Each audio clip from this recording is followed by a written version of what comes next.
त्वा गणपतिं हवामहे कविं कवीनामुपमश्रवस्तमम् ज्येष्ठराजं ब्रह्मणस्पदान श्रवन्नोतिवेश्येदसादनम् बुधाकरात्तमोदकं सदा विमुक्तिसाधकं कलाधरावतंसकं विलासिलोकरक्षकम्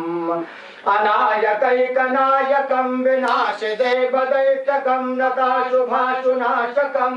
नमामि तं विनायकम्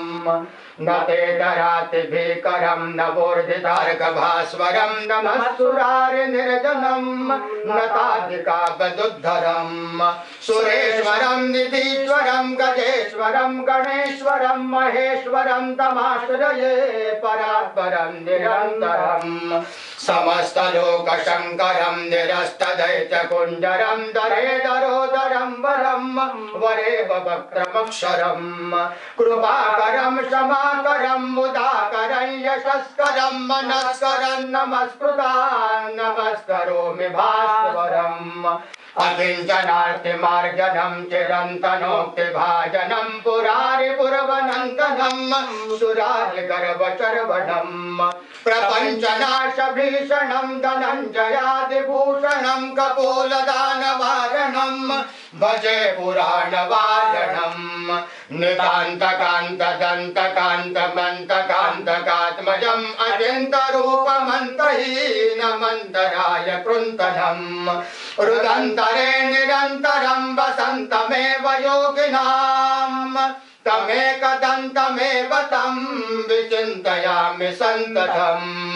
महागणेश पञ्चरत्नमादरेण योन्महं प्रजलपति प्रभातके हृदि स्मरं गणेश्वरम् अरोगतामदोषतां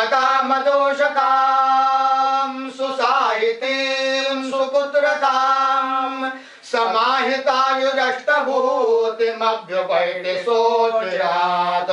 नमामि तं विनायकं नमामि तं विनायकं नमामि तं विनायकं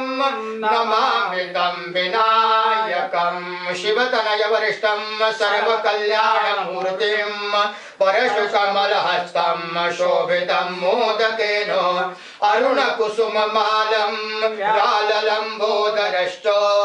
मम हृदय निवासं